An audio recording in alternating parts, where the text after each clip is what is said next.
Hi all and welcome to L.A.B, which is our Learning at Bloomsbury platform.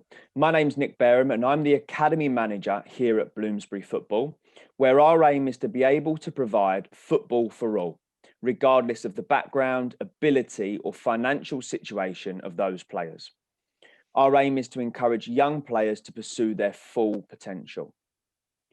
As part of a passionate group of coaches, we know that there are those individuals involved in football who are always looking to further their knowledge and understanding of the game. And this was what gave birth to L.A.B, a free education platform that brings specialists and other like-minded professionals into the spotlight to share their experiences and ways that you might be able to apply their sharings to your own coaching and programs. Exploring my topic with me today is Josh Arnold, who I work closely with on a day-to-day basis. He's a master in the game and brings a lot of experience and knowledge to our L.A.B platform. Josh, what are your thoughts on today's topic? Hi guys, yeah, I'm really excited to hear from Efthymios today. Obviously, like strength and conditioning specialist. It's really exciting to see how that we can include this in all levels of the game, really, from maybe professional and academy level all the way down to grassroots. So I know he's gone into a lot of detail and I'm really excited to learn myself. Fantastic. Yeah, so am I. So delighted to hand over to Efthymios, whose experiences in both national setups and club setups make him an expert in sports science. So Efthymios, thanks for your time for being a part of L.A.B today and excited to hear and be involved in this discussion today. Hi to everyone. It's my pleasure to be here with you. Thanks for the invitation. Would like to thank also George for the initiative to start this, and we make this happen today. And so if I can start talking a little bit for myself, I know it's not the best to talk for myself, but I would do it for today's presentation because maybe most of the attendees don't know me, and it's not a shame not to know me. So I will introduce myself. My name is Efthymios Kyprianou. I'm from one of the most beautiful islands, I would say, in Mediterranean Sea and in the world, which is Cyprus. I started my career working as an SNC here in my country, in professional clubs and in the national, at the senior national team, before moving to Qatar and work for Aspire Academy, one of the best and more advanced sport organizations in the world, where I started also my PhD at Liverpool John Moores. The last couple of years I work in clubs in UAE, and currently I'm back in my country waiting for the next destination. So just to briefly show you what we're gonna discuss at today's presentation. Firstly, we're gonna talk about football methodology and how sports science can help develop our own football methodology. How sports science can help to train physical targets with football training. What is the monitoring cycle and how this can help us develop our sessions and make our players better. And of course, in the end, we're going to discuss a little bit about the performance testing and how we can profile our players and again, make our sessions and individuals better. So let's start from the first one. Let's discuss a little bit about the football methodology and what are the aspects that we have to think when we are designing our sessions or our routines. So first of all, we have to think that this performance development we're discussing about is a long-term athlete development. From one side, we have the football methodology, which is a learning process. And from the other side, we have the performance, which is more into maximizing the physical parameters of our athletes, of our players. So these two components are interacting each other. We cannot develop just the one or the other one. We know that. But what we have to know that all comes down to the player, to the individual. And this is what we have to think all the time. because we are discussing about teams, we are discussing about philosophies, but we have to think each player from senior level all the way down to grassroots as an individual. And here we can see the timeline of this performance development, starting from young age, under 9, under 10, with the basic motor skills, going up all the way up to the player's specific training, which is the last level before going to senior football, which is very important. In all this ladder to have each step, and we have to know what we have to do in order to go to the next step. It's not just the age, it's just a matter of the qualities and what we have to develop in each level, and if their players are ready to go to the next one. Just something very important that we need to bear in mind, and we have to think when we have ages under 14 to under 16, is that at these ages we have the peak height velocity that occurs, and we have to be very careful with what kind of load we are giving to the players, because it's this step that they are going from the youth to senior, so their bodies are getting ready to have, let's say, bigger or different loading. But at these ages, we have to be careful. We have to be careful with the contacts and everything. So it's very important to keep that in mind. So then it's very important to us to understand how we profile our players. I'm gonna speak at the end about the physical profiling, which from one side is the one part of the player's profile. The other one is the tactical. Just for the physical, for me, 4 are the most important elements that we have to test and we have to know for each player. The max acceleration, so how fast is at the first 5-10 meters.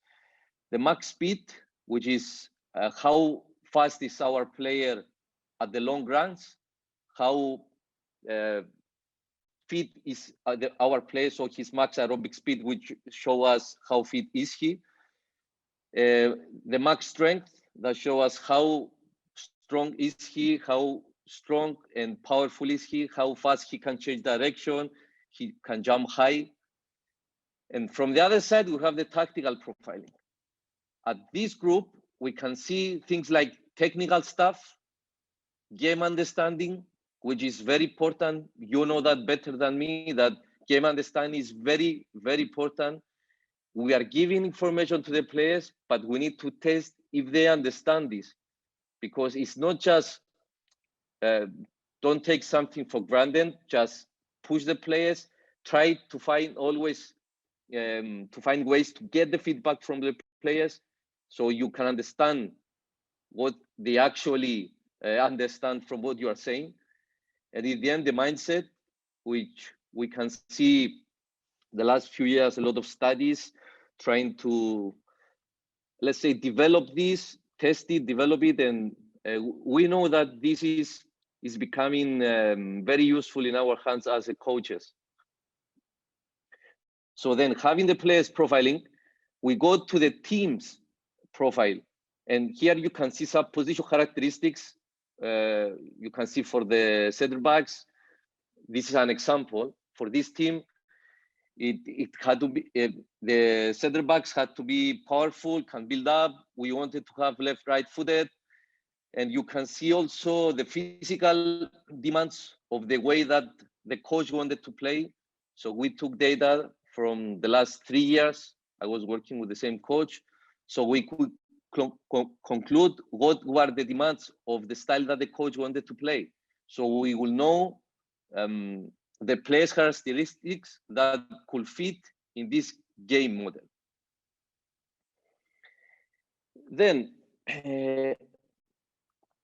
you know, as a fitness coach and as a coach, because I work also as a football coach, something was spinning in my head, and it was like, so what and how I can train my players and what I have to do in order to train them better. one day with my friend and colleague Francesco Farioli, we sat down and we said, okay, let's build our own football methodology. So starting from the game, which is in the end is the target, our target, we have to develop players to play the game, to be able to play the game from grassroots to senior level. So we started from there. So we said, okay, what are we doing in the game? What are the physical and tactical demands? Okay. So we wrote down what we wanted to see in the game from the physical and the tactical part. And then we started the first part with the physical part. Okay, what are the parameters and variables we want to train? So recovery, strength, conditioning. Then we go to more functional part where we have ball and not ball. So we train this mostly with ball, but it was like more integrated way to train our players and going to more tactical stuff that are close to the game.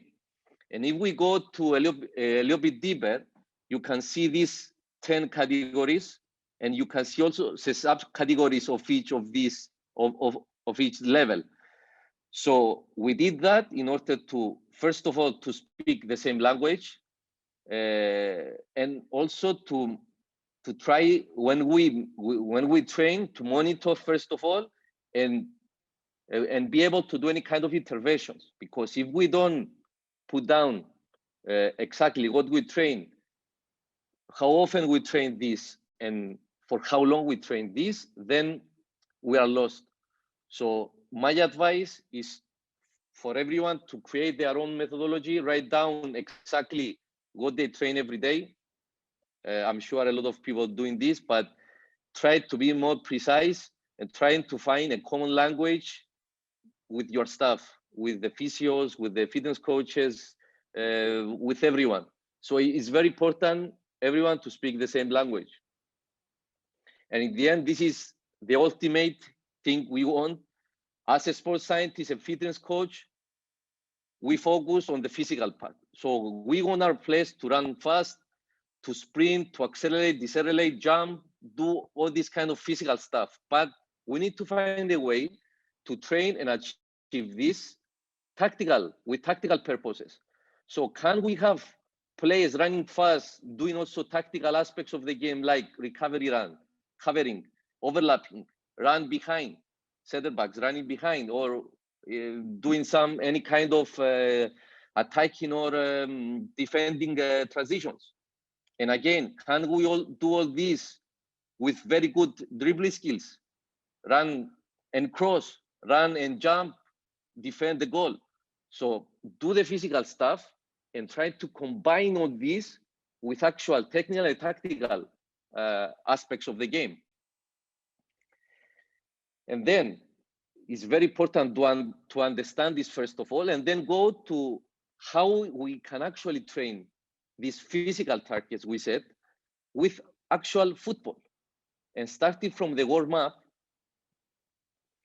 what I'm suggesting and what I'm always saying to my colleagues, friends, and coaches, we have to find a way to make every minute or action in our training count for our players and for us as coaches.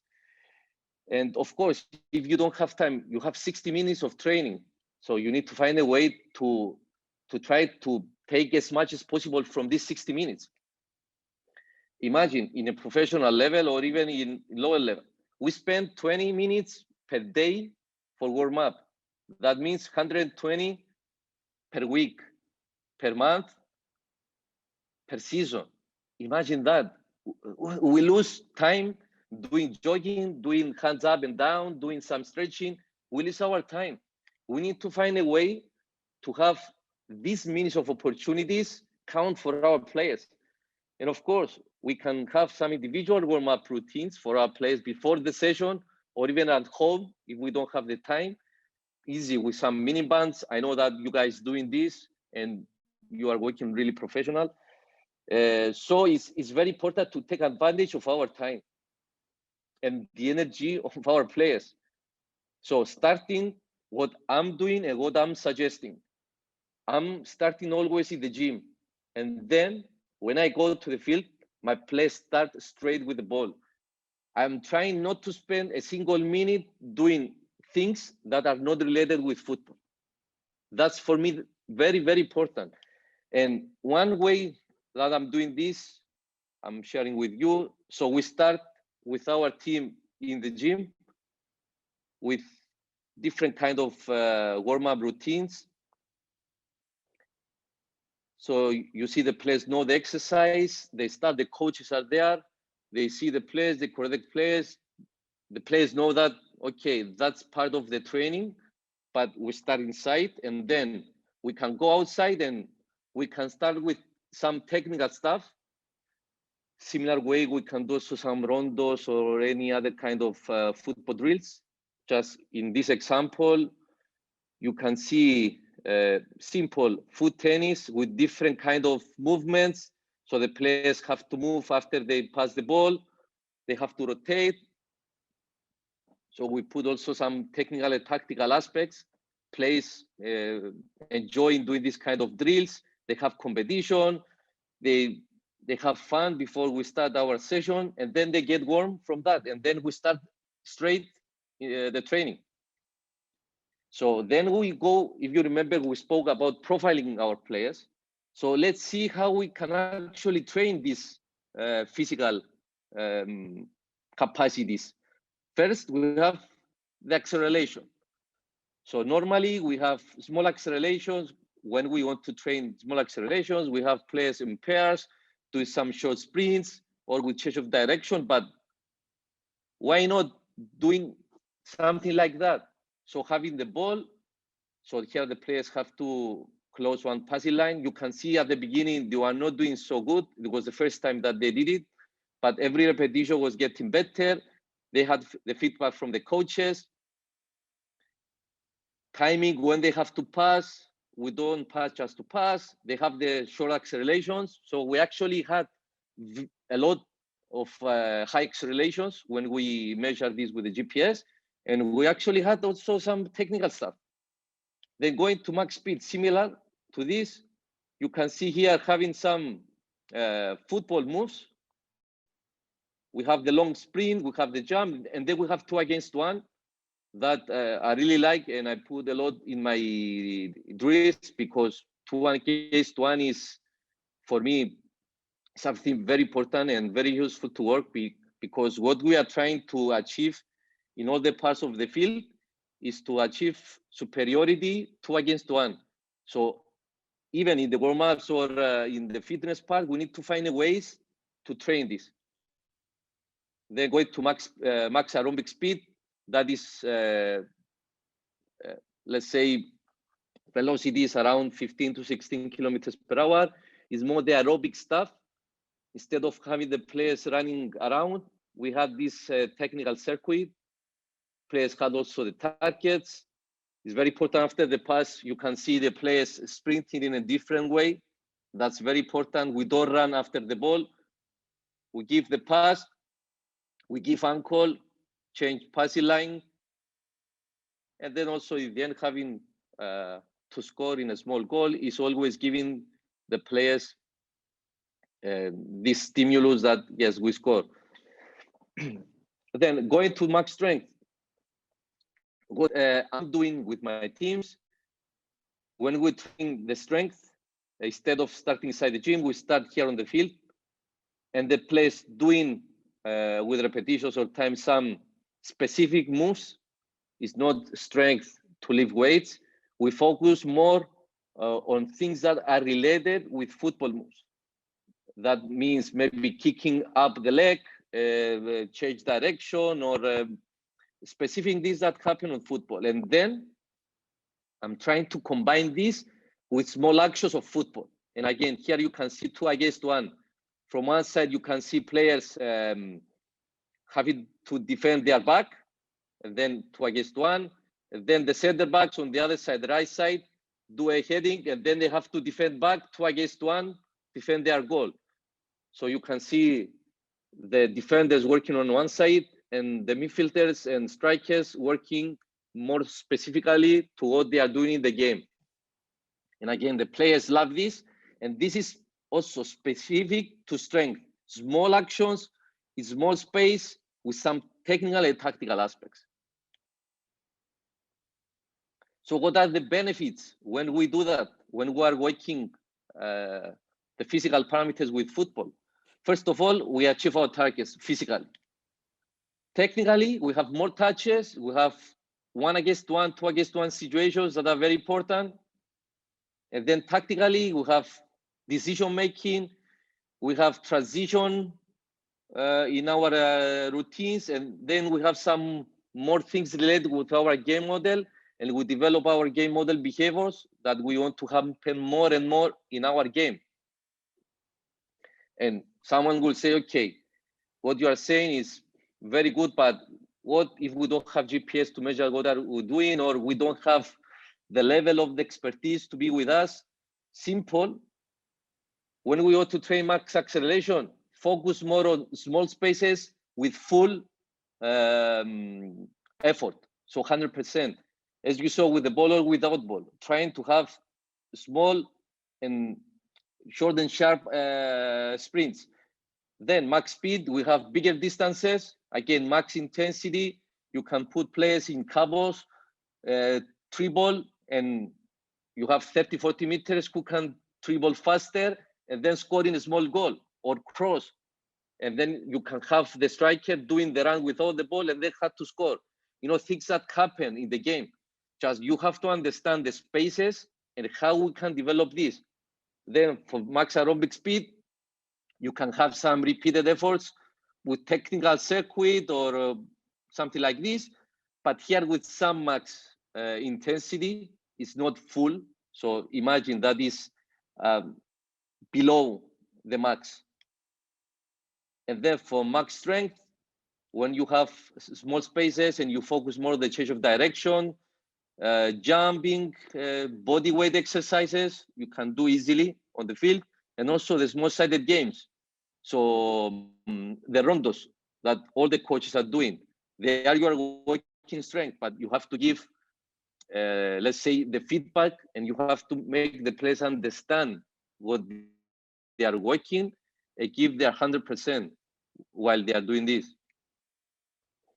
I don't know, Nick, if you have any question or we move to the next one. We do have a question from our Q&A platform, and I think this is a great opportunity to let everyone know that if you do have a question, please feel free to jump in and ask that as part of the Q&A platform. Some that we'll answer partway through Efthymios' presentation, others will wait until the end to be able to ask. But a fantastic question here that refers back to the warm-up part that says, do you feel that it is beneficial to warm up without a ball at a youth level as well as a senior level? So referencing some of those exercises that you did in the gym, would you do those similar exercises at a youth level as well?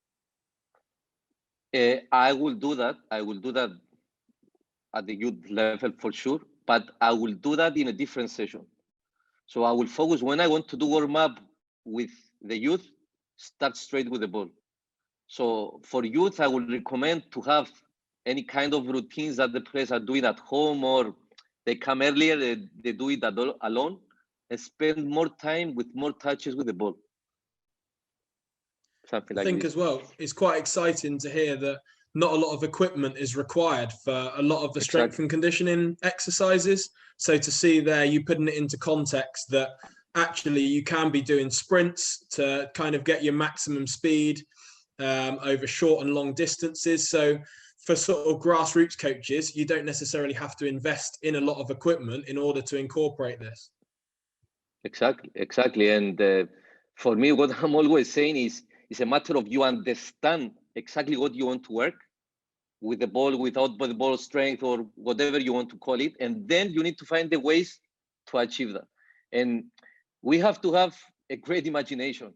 And we can do great things if we think, if we ask, if we change opinions with other practitioners, other expertise. So it's a matter of being open to discuss and be open to think and understand, first of all, the biomechanics of each movement and in general, the training understanding.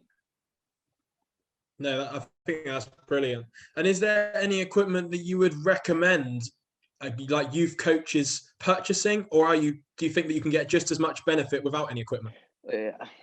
I forgot to add it in my presentation. I had warm-up routines for strength with just the ball. So do some planks, do some lunges with the ball, and some side planks or bridges, whatever, with just the ball. So even at senior level, and the players struggle to do that. It's not so easy. And again, it's a matter of what you want to work. So it's regardless of the equipment you have, the money you have, the level you are, you have to know what you want to work, and then you can find millions of ways to achieve that. That's fantastic. And I think, Efthymios, obviously you've touched on having some of those routines down. It'd be great if we'd be able to share those with our attendees. So if anyone would like a copy of those, definitely reach out to us with the email learning@bloomsburyfootball.com. That's learning@bloomsburyfootball.com for a copy of those exercises that you can do with just the ball with your players. Amazing. So let's move on to the next, which is for me very important. What is the monitoring cycle, which is the training process? And if we understand this, we will know what kind of interventions you can do with our players. So let's start. We have training. Okay, when you have training, you give to the players a kind of external load. Okay, you can measure this with the GPS, but even if you don't have GPS, you have to understand that you give a load to the players. So the players react to this load. We have different kind of sessions or day type sessions. Just for me, what is important to understand is that we have game. Game is the highest load of the week. Youth level, senior level, amateur level is the highest load. We cannot replicate this in our sessions, and we don't want to do that. We have to understand this. We don't want to replicate what is happening in the game 100%. We try to take parts of this and put it in our week and in our sessions. Let's take one normal weekly plan in a senior or even in a lower level. What is the reality? We have a game. Then we have a recovery block, a day off, a recovery. Well, the players, of course, are tired, fatigued, and sore after the game. So what the coach can do, okay, maybe we can work some game, individual and positional corrections on the field, or maybe with video. Okay, fair enough. Then we go to conditioning block, where we train our players. We put a lot of elements. We can do one day strength with small spaces, and one day big spaces where we have endurance, or where the players will be a little bit fatigued. We have to expect this. So here, the coach can work on his game model and the main principles that, of course, especially in youth level, have to be more individualized. So Nick, George, or whoever is in our team, we have to understand his needs and his individual needs and positional needs as well. Then the tapering phase, here we're working more our tactical stuff and what we want to emphasize for the next game. Okay, so then we have to think how our players respond to our sessions. So we give this load to our players. So how they respond to this. One way to measure this, heart rate monitors. Okay, not all of us have the heart rate monitors. How else we could measure this? Perceived exertion scales, brilliant. We found a way, cheap, easy, we could do in few minutes. Now the expert, and this is part of my PhD as well, the researchers found a better way to do that with the differential ratings of perceived exertion, where we ask the players, when we finish the training, we ask the players, how difficult was the training at the mind, at the chest, at the legs? And here we measure the load of our players for the technical stuff, for the cardiovascular, and for the strength part. So in this way, we can find an easy way to measure our players' response to our sessions. Going to the next day in the morning, we have to ask how our players are coping with the load that we had the previous day.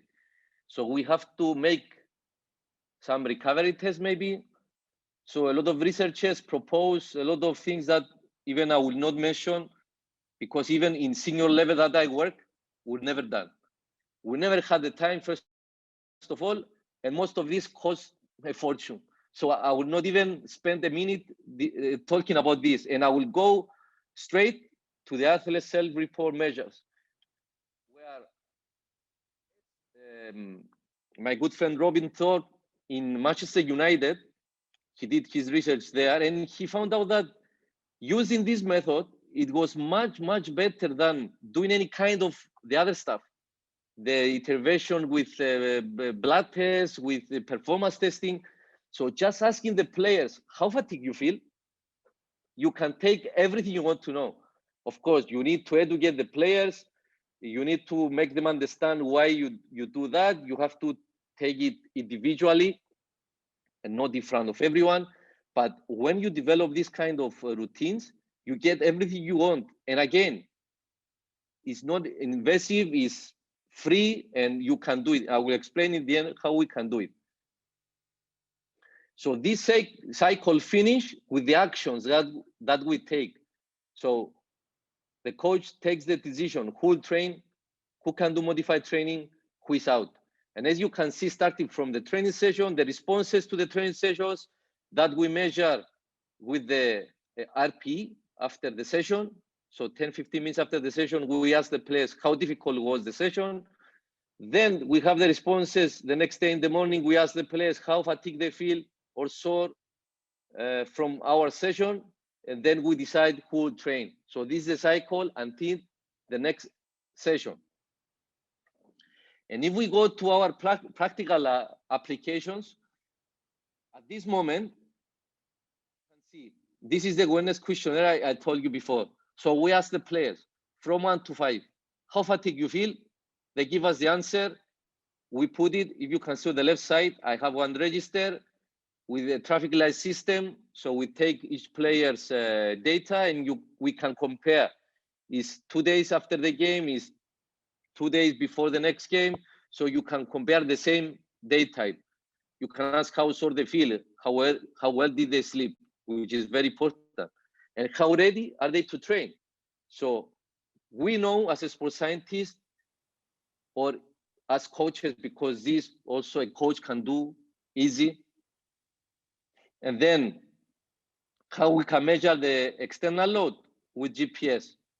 We can have fuzzy data set and reporting, but if we don't afford to have GPS, we can measure the internal load. Yes, as we said, with RP, we have the scale.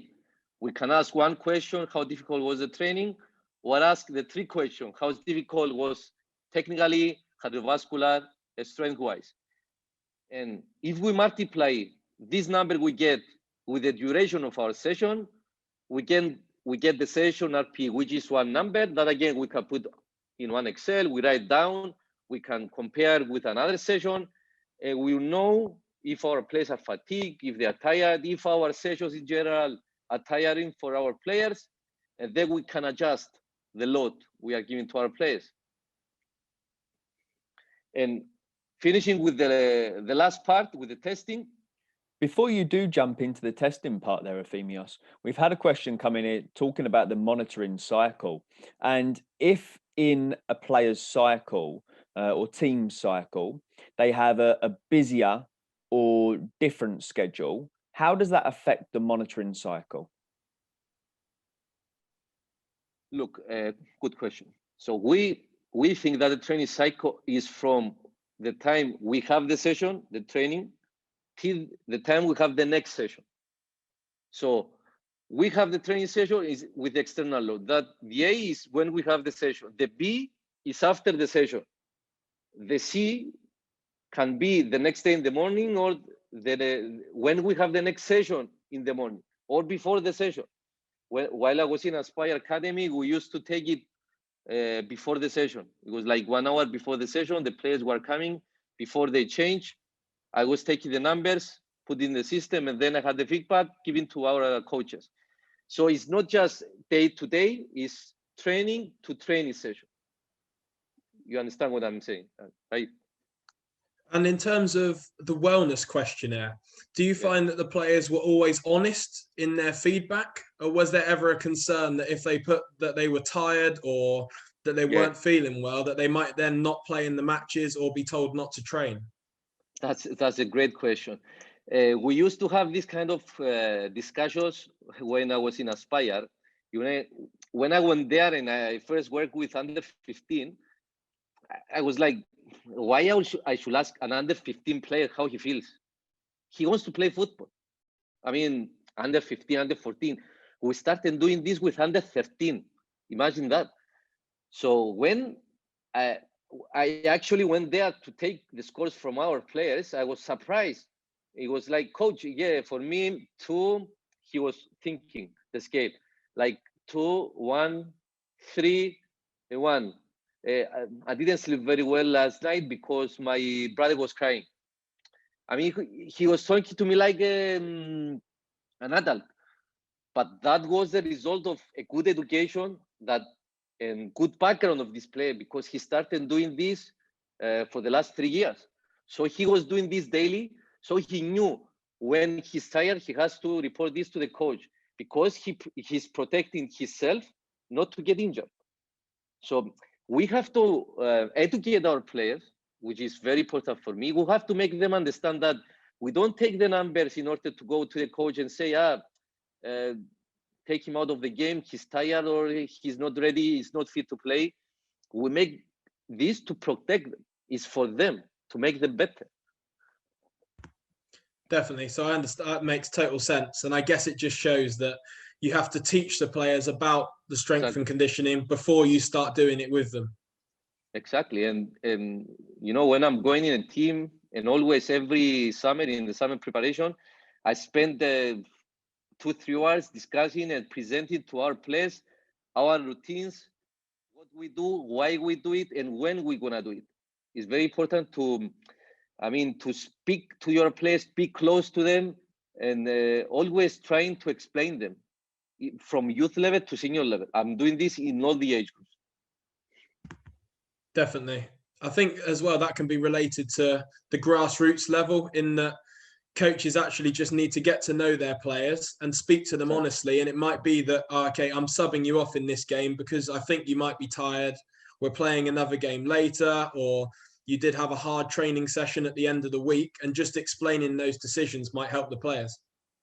Yeah, but and again, this is a part of the learning process we discussed before. We have to understand that it's not just about the session, it's what is happening around the session. The rest of the 22 hours that we don't have the players, what are they doing?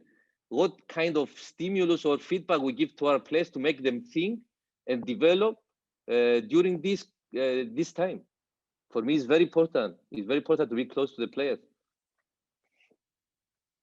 And so going to the last part of our presentation, we discuss a little bit about the testing. A lot of people discussing about testing, when we actually do test the players. What about when we have adults or youth, when we do it? For me, simple as that. We need to test the players at least 3 times per year, per season. It's very important. We do this at the beginning when we start.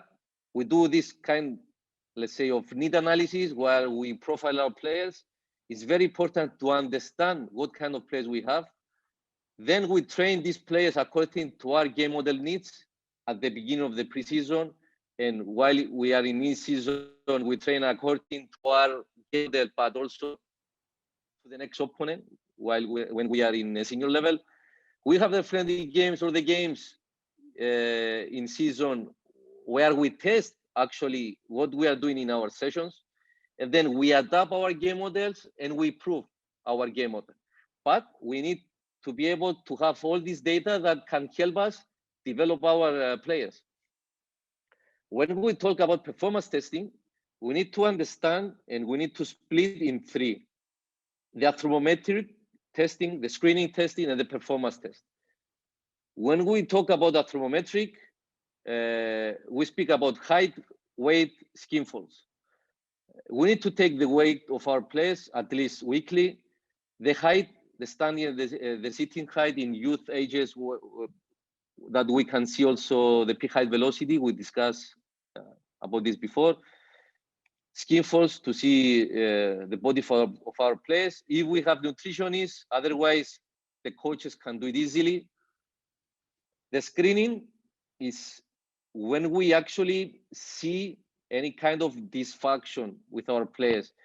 If they have any muscle imbalances, if they cannot jump the way we want to jump, most of the times I have this discussion, okay, how the players are jumping when they are playing football. Most of the times people saying with 2 legs. If you notice, most of the times players jumping with 1 leg. So they 1, 2, 3, they step down with 1 and jump 1 knee up, and they push with 1 leg. So how we can test this? Just the technical stuff, not to measure how many centimeters he's jumping, just to measure the biomechanical stuff of how the player jumps, how the players decelerate, how they change direction. Easy with 1 mobile phone or with 1 camera, you can take this and you can give feedback to the players. They have to understand what they are doing. Even in senior level, players cannot understand. If you don't show them the video or the picture, they cannot understand. Then we go to the performance test, the 4 different areas we discussed before, how we can test them. In the end, as coaches, we need to know, as I said at the beginning of this presentation, who is slow or fast at the first meters, at the long sprint, who has or doesn't have good stamina, who is weak or who is strong. So if we know this, we can know who can work more in each of these areas. Then again, you need to gather as many information as you can for the players. Training load, fitness testing, tactical performance. What I'm doing, okay, I develop my own Excel sheets with these fancy graphs and everything. I know it's not easy for all the coaches, but again, going to our practical applications suggestions, when we want to test our players, okay, we want max acceleration, max speed, 40-meter sprint. If you have photo cells, fine. If you don't have, using just a stopwatch. So you take for the max acceleration the first 10 meters, for the max speed the 40 meters, 30 to 40 meters. Easy. You take the time. If you divide it with the distance, you have the max accel, the max speed. Easy. You want to take the max aerobic speed, we have beep test. You just need 1 tape and the sound, and you don't need anything else. You can have the test, you can do it anytime and how many times you want during the season. For max strength, you can do the change of direction test, again with time, with stopwatch, jumps, or any kind of gym test. You can do it for your players, especially at youth level, how many push-ups you can do, how many pull-ups, or how many squats, or easy stuff, even with the body weight. And finishing with the take-home messages from my presentation and what I'm suggesting to everyone, have as much as individual training as you can, So try to have the players before you start your season, and during the season, repeat this again and see if what you are doing is actually working. Then prioritize the football training instead of just having the players running around or doing things that are not related with football.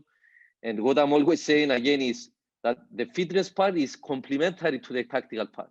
So try to achieve everything with football training. And if you think, or if you feel that you didn't achieve this, okay, you can add some physical part. But think first what is happening in the game and how you can develop your players from youth level to senior level with the ball. And then we discuss, and we said this a lot of times, educate yourself and your players. And as I told you, try to do any kind of presentations to your players, speak to your players, show them the evidence, show them what the other teams are doing, what the best players are doing. Cristiano Ronaldo, what is he doing before the game? He's 36, 37, he still plays. Ibrahimovic, maybe they're extreme, but they are the examples for all of us. And again, create this learning process that will develop the youth players and will make the senior players better. Always focusing on the players you have. I can give you thousands of exercises, I can give you thousands of advices, but your players are different. I cannot help you if I don't see your players. You know your players better. Each coach knows his players better. So he's the only one that can understand what he has to do to develop his players.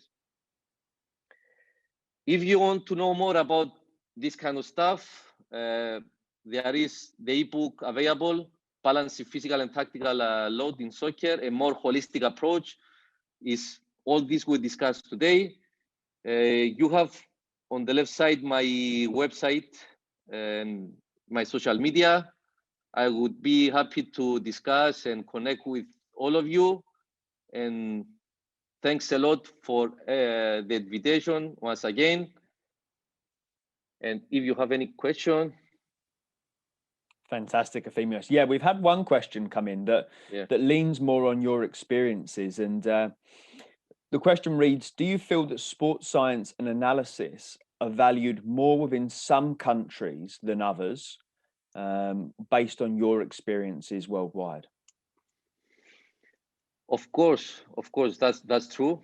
And for me, it's not a matter that is, let's say, is more appreciated in one country and it's not in another one.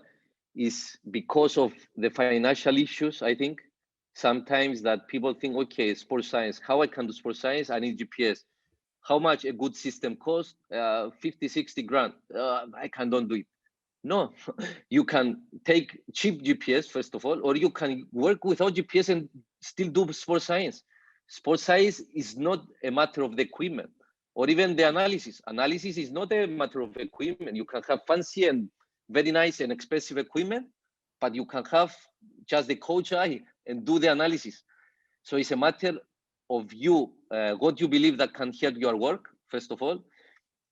And of course, countries that, let's say, don't have the people to do that, because it's a matter of staff, a personality, and education. And of course, we can see day by day, season by season, that most of the countries, maybe all the countries now in the world that have the basics of sports science and analysis. And in terms of engaging players, how do you get them on board with strength and conditioning? I know we've discussed it in a previous lab about this with analysis. How do you engage those players? Is it down to education? Yeah, and me as a sports scientist, what I'm doing, and I think is working, I'm not strict with my players. At the beginning of my career, I was very strict. I was shouting to the players. I was like not approachable to my players. So the players could say, yeah, it's the coach. Don't speak. The coach is coming. No. I understood later on that it's not a matter of me being strict or I don't take the respect of my players just shouting to them. But on the other hand, if I'm not the best friend, but be friend with them, be close to them, understand their needs, and their needs is not a matter of just the football, is their whole life. So if you go close to them and you say, okay, very nice perfume, very nice clothes, and you start this kind of conversation with them, and you go close to them, and they feel, more open, and they feel like, yes, I can tell you other things that maybe I couldn't say to my coach. It is different if you are the sports scientist or the fitness coach, and okay, if you don't have these roles in your team, if you're just the coach, it's difficult for the players to speak free with the coach, because they always have this fear with the coach. But from my side, from the sports science side, and what I'm doing, I'm trying, first of all, to be open with my players, be close to them, and always explain them what we do and why we do it. Because most of the times when you say to the players, especially when we do conditioning without the ball, for example, again, we run. Again, we run. But you coach said that we would not run. Okay, and I said, my friend, you see the life we have the GPS. Our target was to achieve 10 maximum sprints. And during the session with the football drills we have, okay, you achieve 8. In 15 seconds, you can do 2 sprints and finish. And we achieve our targets. So the data and the equipment sometimes can help us. But it's very important to be, first of all, human and be a man that they can approach, they can speak with. And then the next one we said is a matter of education. I think that's a great answer. Yeah, just being there for the players and building that relationship. And you touched on the data there. I guess it's a broad question, but what is the data used for? So is that then to compare players, or I guess specifically at a youth level, what would that data be being used for? Yeah, great question, because sometimes the numbers mislead us from the reality and from, let's say, what we actually have to do. So the numbers are there to help us. Okay, so if we have the numbers, we have to think players individually, maybe sometimes, but this is more at the senior level, the positionally, but at the youth level, I will focus more and only at the individual level, and then compare this individual with himself and with the same day type. So if we, of course, if we have small spaces, we cannot compare this session with one session that is large spaces and say, today he didn't run or he didn't make sprints. We have to have this basic of understanding what we do at today's session, what we wanted, and what are the ways to see if we achieve these targets. But again, think the players individual. So going and staying with that theme that players are individuals, what do you think is the biggest factor in developing player performance? As I said, for me, is the game, the players profiling. Because if you don't find or if you don't understand the players' weaknesses, you cannot make them better. Because if you treat all the players as one group, some players will develop, some players will get better, some players will stay off. Okay, they will not improve, but they will not, let's say, lose something. But other players, they will lose a lot, because you may have a player that is very strong, he's very good with the ball, and the stimulus and the training you are giving him is nothing. So this player is under training every day. So maybe you can take him in one age group above, or you can give him another stimulus. You can train harder or with different style. I don't know. You will find the way. You are the coach. But again, you have to provide the player. You have to understand physically and tactically what are his skills.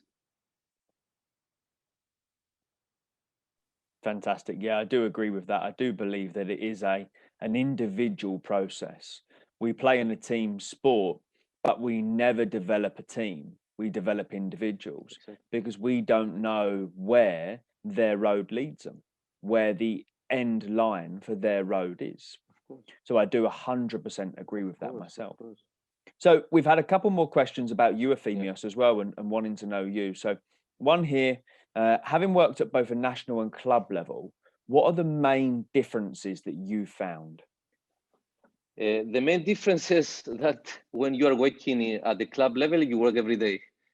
When you are working in a national team level, you don't work every day, but that doesn't apply to all the countries, because I work also for the Qatar national team and we're working every day.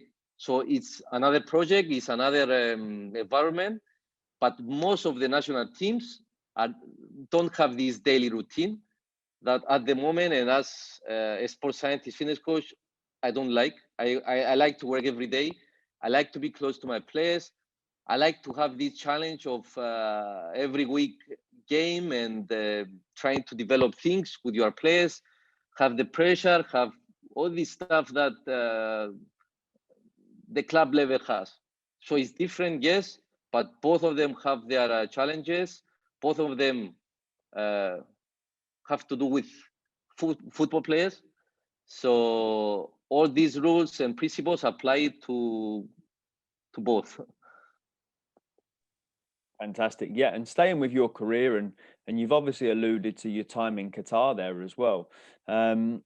With young coaches who are looking to work abroad, what would be the best bit of advice you could give to any young person who's looking to work abroad? What I would tell them is, if I manage to do that, everyone can do it. And for me, it's simple and honest, just like this, because if you think about it, I'm from one island, I'm from Cyprus. When I went to Qatar, I was discussing with my colleagues. Some of them didn't know where was Cyprus. So imagine, I had colleagues from Argentina, from Brazil, from Australia, from all around the world. So one guy from Cyprus, from one small island, someone there believed on him. He brought him there. I believe that I showed a lot of things. I had a lot of promotions there. I worked with very good coaches. So I would say that if I manage to do that, all the coaches can do it. Just believe on themselves, develop every day, work, educate themselves. Now I'm 38 and I said to myself, you don't know anything. And I'm trying to discuss, to speak with other colleagues, maybe at the lower level, but I can take something from everyone. And then I can put in my head and I can say, yes, this, you take it, is good, is working. Yes, you tried it, or don't try it because you think it's not working. You have to be open. You have to be open. You need to have this kind of mentality.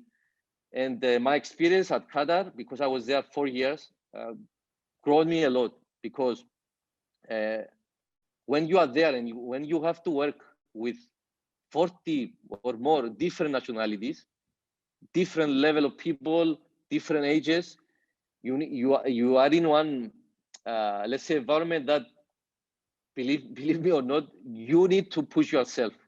You need to push yourself to be a part of this group, to be let's say a leader in this group. Sometimes you need to be an example for the players in one big project as this was. But again, you have to be ready to face any challenge, anytime, anyhow, anywhere. There's some fantastic takeaways there for all coaches. And Efthymios, where do you see sports science going next?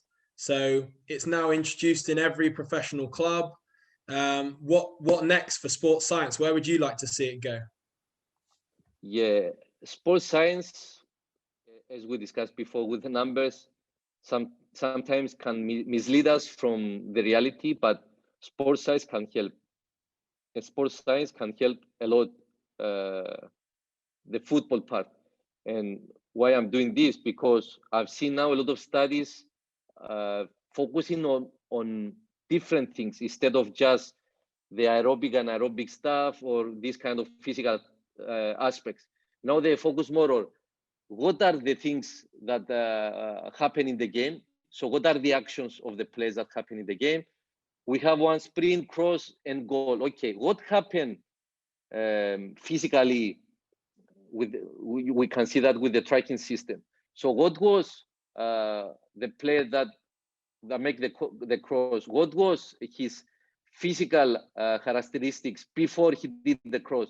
He did 30-meter sprint, he changed direction, he did the cross, he had to cover. Okay, we measure this, so we have from one side the GPS tracking system and then the video. So we can see live the video and the GPS. So now we can better know how we can train our players. Because if we know exactly, because with the GPS sometimes you get a sprint, but you don't know how this sprint happened. It was a straight line sprint, it was a curved sprint, it was defending my back. You don't know. But with the video analysis now that we merge the two departments, the video analysis department and the sports science department, we merge them at one, and we can have a better game understanding. And this can help us a lot. Of course, the monitoring stuff, the wellness stuff that are growing. We have better devices, better ways of monitoring our players.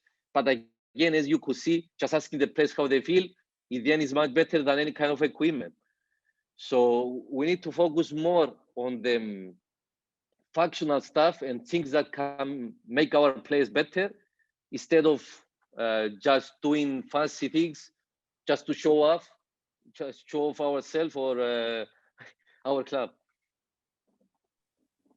And we've had one last question come in. I think it's a fantastic question to finish our webinar off today. So with sports science becoming more prominent, as you have alluded to with the steps and the processes you've shown us here, do you think that it will lead to sports scientists becoming more of an assistant or similar to an assistant in terms of following a manager as part of their backroom staff? Yes, great question. Most of the clubs that I know, at least for the sports scientists, each club have their own sports scientists, and this is the way that has to be. For example, Leicester, when Leicester won the Premier League, all of us saw this amazing achievement. But what happened behind the scenes, and there are a couple of videos on websites that you could find, you could see a great department of sports science that was there the last 4 or 5 years and worked really hard. And it was an amazing achievement of an amazing group. It was not just the coach. For me, the coach was, okay, the last part of this puzzle, but there was an amazing group that was working hard, and they had established their own way of working that actually gave them the league, the title. Of course, the coach has to understand what sports science is. The coach, of course, has to have in his staff at least one fitness coach that understands sports science. Maybe is not a sports scientist, but can understand about sports science and can work close with sports scientists in a team.